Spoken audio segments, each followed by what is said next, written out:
વિસ્તારમાં પ્રાથમિક સુવિધાઓના અભાવે સ્થાનિકોનો હોબાળો, રસ્તા પર કચરો ઠાલવી પાલિકા તંત્ર અને પૂર્વ કોર્પોરેટરો સામે નોંધાવ્યો ઉગ્ર વિરોધ. સુરતના પાલનપુર વિસ્તારમાં આવેલા પાર્શ્વનાથનગરના સ્થાનિક રહીશોએ પ્રાથમિક સુવિધાઓના અભાવે સુરત મહાનગરપાલિકાના તંત્ર અને પૂર્વ કોર્પોરેટરો સામે ભારે આક્રોશ વ્યક્ત કર્યો છે. પાલિકાની door to door garbage collection કામગીરીની અનિયમિતતાથી ત્રસ્ત લોકોએ ધીરજ ગુમાવીને જાહેર રસ્તા પર કચરો ઠાલવીને તંત્રની ઘોર બેદરકારી સામે ઉગ્ર વિરોધ નોંધાવ્યો હતો. સ્થાનિક નાગરિકોની મુખ્ય ફરિયાદ છે કે ડોર ટુ ડોર કચરાની ગાડીઓ વિસ્તારમાં નિયમિત ધોરણે આવતી નથી અને જ્યારે આવે છે ત્યારે ગણતરીની મિનિટોમાં જ ત્યાંથી રવાના થઈ જાય છે.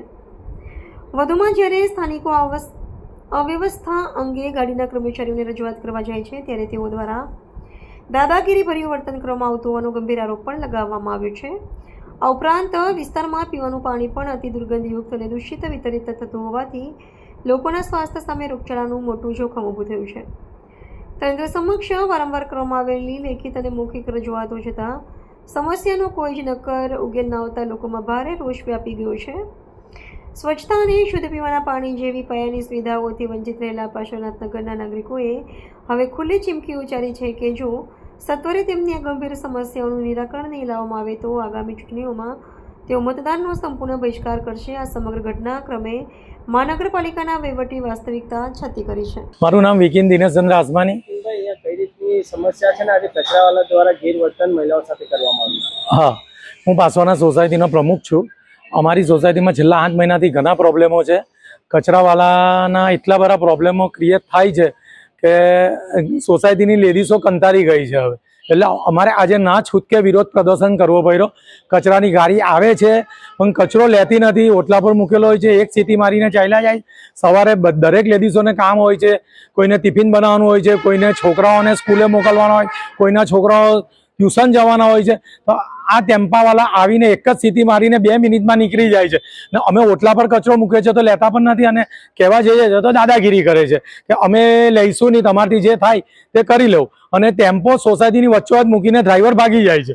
તો અમારે આના માટે અગાઉ પણ ઘણીવાર રજૂઆત કરી પણ એનો કોઈ નિકાલ થયો નહીં. આજે તો એમને હદ કરી નાખી અને એવું કહીને ગયા છે કે કાલથી કચરાની ગાડી પણ નહીં આવશે, તમારથી થાય તે કરી લો. અને અમારી સોસાયટીમાં બીજા ઘણા પ્રોબ્લેમો છે. સીઓપીમાં મહાવીર એપાર્ટમેન્ટ બનેલું છે જે હમણાં 10 મહિના પહેલાં કે 11 મહિના પહેલાં એની ગેલેરી તૂટી ગઈ. તો સારું કે રાતે થયું, કોઈ જાનહાનિ નહીં થઈ. એ બિલ્ડિંગ પરવાની અનપર છે તો પણ એસએમસી એને પાછી રિપેરિંગ કરવાની પરમિશન આપી દીધી. અમારા અહીંયા 120 નંબરની બિલ્ડિંગ છે તેને એ લોકોએ નોટિસ આપી છે. ખાલી એક જ વાર નોટિસ આપીને ચાલ્યા ગયા છે, જોવા પણ નહીં આવ્યા કે રિપેર થયું કે નહીં. એ આજે પરવાની કતાર પર છે. અને અમારે જે પશ્ચિમ તરફનો રોડ છે એ પશ્ચિમ તરફનો રોડ એક સમયે ગામધનનો રસ્તો હતો. આજથી 10-12 વર્ષ પહેલા લોકો ગાડી લઈને એને ચાલતા આવતા જતા હતા.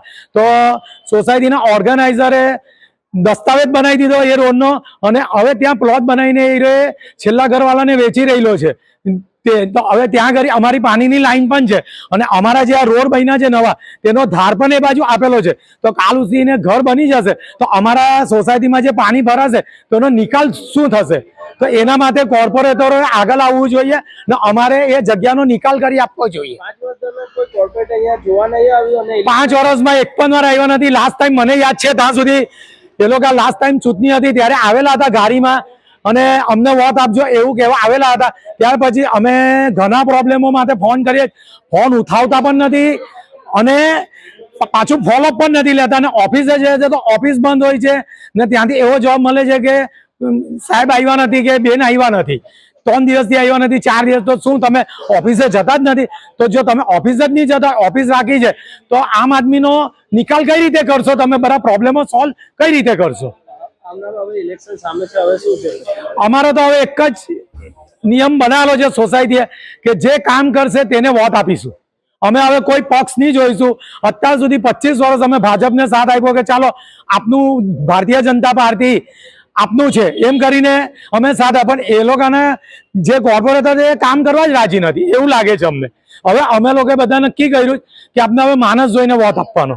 જે માણસ સારા હશે તેને વોટ આપો. કારણ કે હવે વિરોધ પક્ષ બહુ જરૂરી થઈ ગયો છે તો જ કામ થશે. બાકી પબ્લિકને આ લોકો રરાવશે જ છેલ્લે.